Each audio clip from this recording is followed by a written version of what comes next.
and thank you for inviting me. It's quite an honor to be here.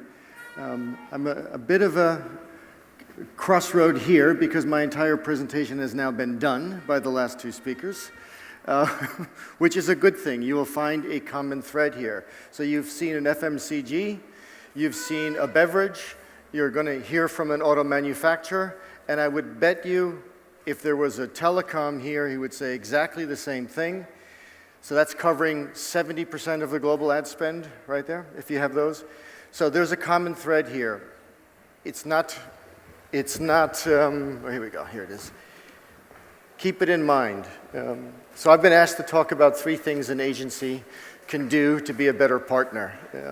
And again, it's easy to talk about what other people can do. But what you're going to see here, what I'm going to talk to you about, works on both sides. It's not just about the agency, it's also about us as a client.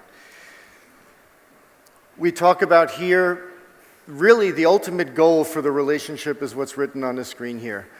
I want the agency to be the favorite person I pick up the phone from and the last person I want to stop talking to.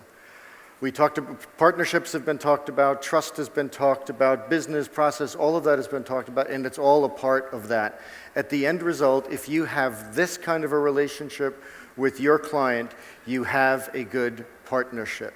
I want an agency, agencies, because we no longer talk with just one, that I can pick up the phone when I've got a question, when I've got a problem, when I need some understanding, some additional thoughts and additional input, when I need a sparring partner that's going to challenge me, trust me, as hard as I will challenge them. So it's about what I need and what can you do, and what do you need and what can I do to help you, because when we help each other is where we get where we want to go. I'm going to refer a little bit to my technology here because I'm trying to bounce around, not repeating too much of what you've already heard. So what I'll talk about today are really 3 things. One thing that I really would like agencies to do more of, and if you focused your time and effort on this one thing, and I'm not the only one here today that said it, you've heard it twice already, you would have a much better relationship. 1, I'd like you to think a little harder before you come to us with it. And 3, one thing, just stop doing it altogether. So the first one is be a true business partner. You just heard it from the 2 other speakers. You need to understand our business better than we understand our business, whether it's coming up with a new beverage because women don't like beer, or whether it's coming up with a piece of creative that we would normally have been aghast to even think about. And I'm sure when we first see it, we're a bit thinking, do you even understand who we are? It's about being a true business partner. Yes, it's about making the best creative and telling the best stories. Yes, it's about developing the best connections plan, consumer moment plan, communications plan, giving the right message to the right person at the right time in the right place. And yes, it's about negotiating that for the lowest possible cost. But those are all the things that you do. It's not what we do, and it's the we that's the important part. Understand our business so that when you come back to us, it's helping us, and that's where I'm going to get to the next point. It's really about identifying opportunities. You have the skill sets, the capabilities, quite frankly, the manpower to be able to do this. And if I look at just my own case, I have a team of 3 people in Wolfsburg, managing global, just look at the media side of things for a second, global media, 3 people.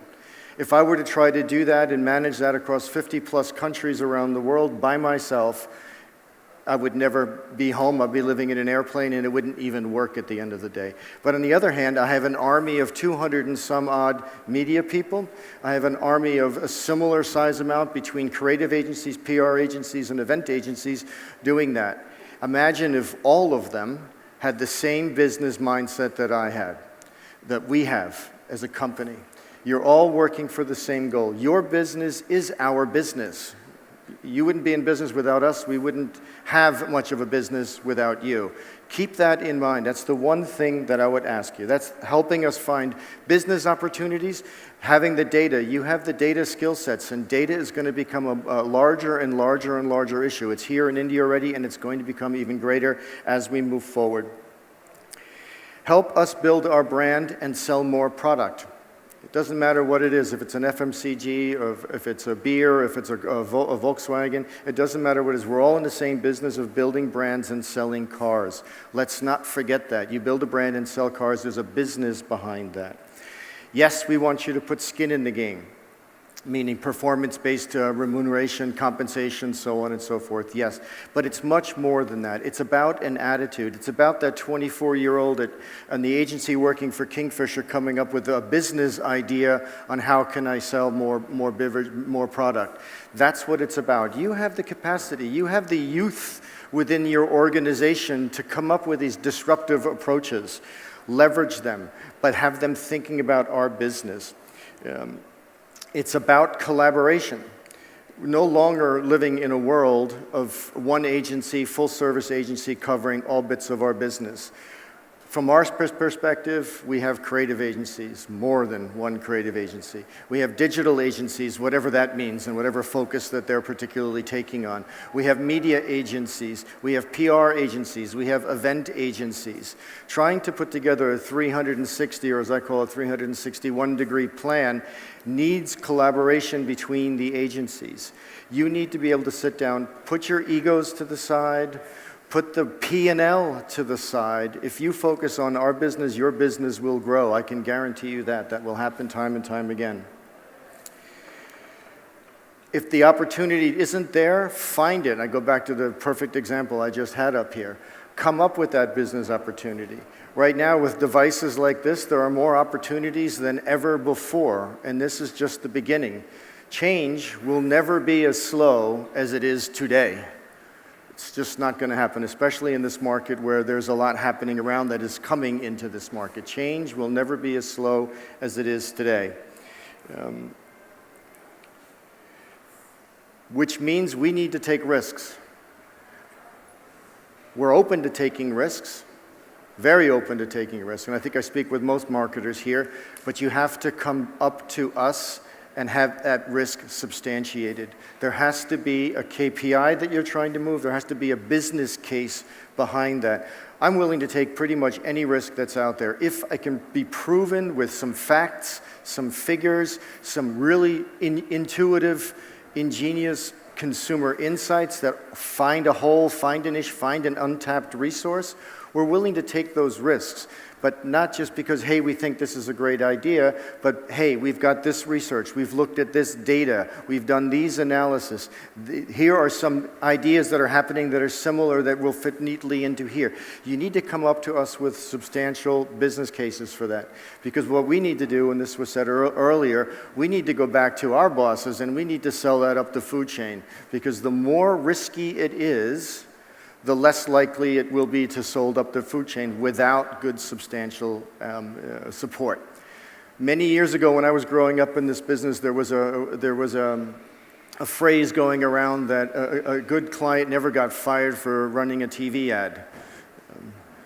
Today that might actually happen, depending on the business and what you're doing. You might actually get fired for running a TV ad. But what is the alternative? What are we looking for and what are we doing there? When we're talking about innovation, let's not just do innovation for innovation's sake. I thought I was going to have a hard time finding pictures of innovations that are interesting when somebody's head someplace. But, okay, it's an innovation. Okay, I can hold my pizza. I can drink a beer with one hand and have a cell phone in the other while I'm eating my pizza. But don't come to us with innovations just for the sake of being innovative. I can't tell you how many of these things I see. They're cool ideas. They make you smile. They make you laugh. They might get some buzz out there in the marketing world, especially in a conclave like this. Look at this cool little thing that was done. But if it's not moving an agreed upon KPI, a business model, it doesn't make sense. It's not going to happen. It's going to hurt you as an agency and it's going to hurt us as a client. What we need to be focusing on is delivering meaningful value to a meaningful number of people. Not every innovation has to be as forward-thinking as an iPhone, or as forward-thinking as even Henry Ford when he first started the car business, and when he was asked later why he didn't, what he thinks people wanted, he said, if I gave people what they wanted, I would have got them a faster horse. They didn't know that they needed a car because they didn't know they needed cars. You didn't know you needed a cell phone till you had a cell phone. And I'm looking around the room, and from what I can see, there's an awful lot of people looking on their cell phones. The cell phone is your encyclopedia in your pocket. It's your friend in your pocket. It's your next ride with Uber in your pocket. It's whatever question you have, it's in your pocket. Who knew you needed that until you had it? What does that mean? If I go back to the opportunities conversation, what opportunities are there for us? And I'm talking about from our business, not just selling a car, building the Volkswagen brand and selling more cars, but also about mobility services. How can we tap into this? We had a little conversation yesterday as we had a little fun driving rickshaws around in circles at the hotel, is we should have electromobile rickshaws with Volkswagen branded fully. Yes, that's a nice idea, but where's the business idea? It's an innovation. The new disruptive technologies are coming, and they're not going to stop. And this is really the last point that I'm trying to make. I'm trying to avoid making a lot of the same mistakes that I did. But stop selling to us. And if I was going to play the clip from this movie, there's a pretty famous clip of him on the telephone doing his first sale, but it's too colorful for an audience for my first showing here. Stop selling to us, whether it's capabilities, whether it's people, whether it's new services, or whether it's other companies within the holding company that you have. Don't sell those things to us. Or most importantly now, whether it's inventory you've already purchased from somebody else or are now trying to sell through your own technology, trading desks and so on and so forth. Don't try to sell those to us. Stop selling. You've got our business. Start helping us. Start helping us build our brand. Start helping us sell more cars. Again, it goes back to meaningful numbers of people, meaningful value to meaningful numbers of people. If you have a good idea, a capability, prove to us that it works first. Don't just come and say, this is a wonderful thing, we have this, we have to sell it because you've gotten pressure from your corporate bosses to sell this new service. It has to work to our P&L, work to our business. That's where the trust comes in. The more you sell services that we don't really need, or we're sitting there kind of going, oh, why are they really talking to us about this? That's where the loss of trust comes from. If you go back and you focus on your business is our business is your business, anything you come to us with, if you filter it through that, you will build that trust. You will earn that respect. You will be able to do those innovative, unique things that are out there and be truly meaningful in that relationship with us. If you have to sell our idea, it probably isn't going to work, because if you feel you're selling it, that shouldn't work. Microsoft didn't really have to sell the phone idea. Once it was there and people put it in your hands and you saw it, it was like a moth to a flame. Everybody just started going onto it. If you have to sell it, it's probably not going to work. So as a whole, if you want to be that favorite hello and that last goodbye, the goodbye that you don't want to say goodbye to, please, please focus on a business partner. Again, you've heard it from an FMCG, you've heard it from beverages, you've heard it from automotive, you will guarantee to hear it from telecoms. That's what the clients are saying. Be our business partner. And if you think back to the days, is Mad Men played in India, the old 50s, yeah? If you think about those things when they're talking in the retail outlets, what they were actually selling product. The conversation was about selling more milk or getting more footfall into this traffic store. That's what the conversation was about, from the creative person all the way down to the media person. They didn't really have strategic planning back then. I think it was just the account guy going that. But it was all about selling product. It was all about building brands. We've kind of walked away from that over the years. You know, in my career of about 27, 28 years or so, I started at a full service agency where we tried to do all of that. And then media was split out. And somebody said, well, media has to be over here, because I used to be the media guy that in the presentation had half an hour to go in. And by the time the end of the creative guys got done, I had 10 minutes to get in. Then the account guys got done, and I had 5 minutes to do. And I go, can you do it in a minute? And it's the last piece of the puzzle. Media agencies had to split out to become what they are. So it's now media agencies, creative agencies, strategic planning agencies, brand agencies. There's so many agencies out there. If all of you which means there's a lot of great talent out there looking at us and talking about us and thinking about our business more than we even have. If you keep that business partnership mindset, everything else will fall into place. The trust, the process, everything else will fall into place. Meaningful value to a meaningful number of people. I say this one over and over and over again. We're here to move needles, move KPIs, whether it's a business KPI, a brand KPI, or behavioral performance KPI. If it's doing that, then come to us with the idea. And last and certainly not least, stop selling. Don't sell to us.